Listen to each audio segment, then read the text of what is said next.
Israël promet de réagir d'une main de fer et accuse l'autorité palestinienne. 4 Israéliens ont été tués dans une synagogue de Jérusalem. Au lendemain de l'attaque qui a coûté la vie à 5 Israéliens, les maisons des auteurs de cette attaque seront bientôt détruites, comme celle de l'auteur présumé de l'attentat à la voiture bélier dans une station de tramway le 22 octobre dernier. Nous sommes dans une longue campagne de guerre contre le terrorisme. Il y en a qui veulent nous chasser hors de notre État, de notre capitale. Ils n'y arriveront pas. La maison a été réduite en poussière tôt ce matin à Jérusalem-Est, un procédé qui ne fait pas l'unanimité en Israël. C'est la une ce matin de Nice Matin sur les 1132 djihadistes français recensés par le parquet de Paris. On estime à plus de 10% les jeunes originaires de la région PACA. Pourquoi ? C'était la délinquance, c'était les femmes, c'était l'alcool, c'était la violence, c'était la vente de drogue. Sa conversion, il l'affiche fièrement sur Facebook. Et rapidement, son profil attire les recruteurs de l'État islamique. Attirés par des vidéos de propagande de plus en plus élaborées, rien qu'une trentaine de jeunes sont issus de la cité Bon Voyage de Nice. Au début, ils y vont doucement. Ils ne disent pas tout de suite de venir, ils font connaissance, ils sympathisent. On échange un peu les idées, ils voient si t'es un client potentiel, entre guillemets. On se prend d'affection pour eux et on pense que ces gens-là sont dans la vérité. C'est comme ça qu'ils fonctionnent. Nous connaissons ces dangers et malheureusement, nous ne sommes pas surpris d'apprendre que des Français ou des résidents en France se trouvent au cœur de ces cellules et participent de cette barbarie.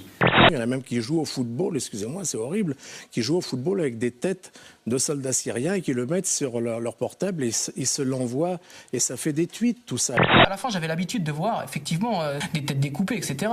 Parce qu'ils ont établi ça comme quelque chose de normal. J'étais un converti naïf, fragile, paumé. Il y a bien un deuxième Français parmi les assassins de l'État islamique. Michael Dos Santos a été formellement identifié. Âgé de 22 ans, il est originaire de région parisienne.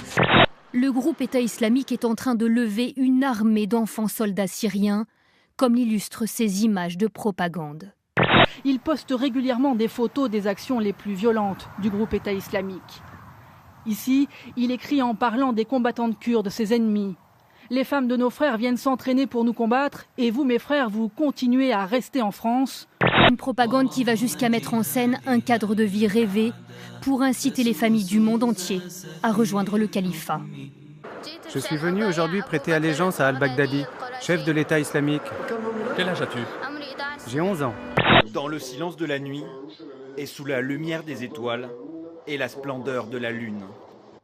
Les membres de l'organisation prêtent allégeance au code mafieux qui leur impose de mettre fin à leur jour s'ils deviennent un jour des traîtres. Certains y pensent tout bas, d'autres osent le dire en public. La gauche ne pourra pas se passer d'une primaire en 2017. Parmi les recrues sur cette vidéo figure un mineur de 17 ans.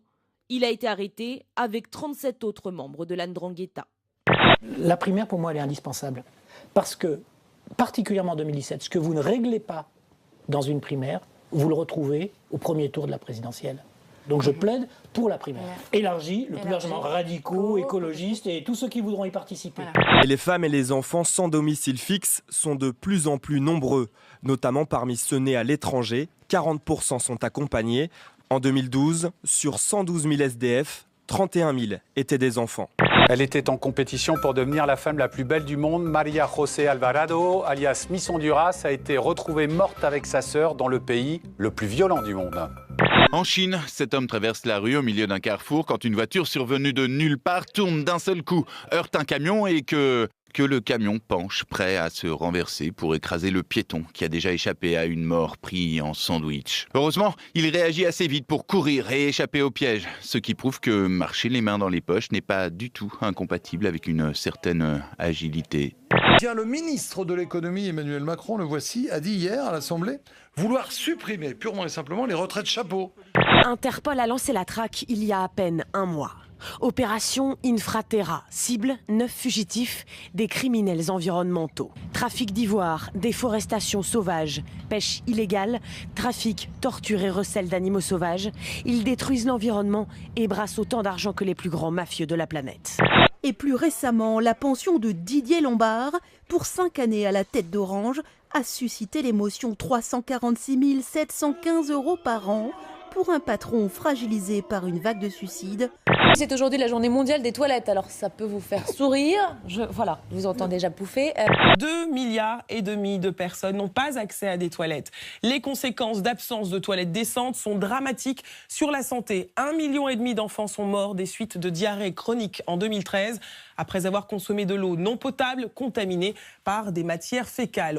Et c'est en Inde que la situation est la plus préoccupante. Regardez cette manifestation des centaines de personnes qui ont manifesté à New Delhi pour réclamer justement la construction de toilettes dans chaque maison.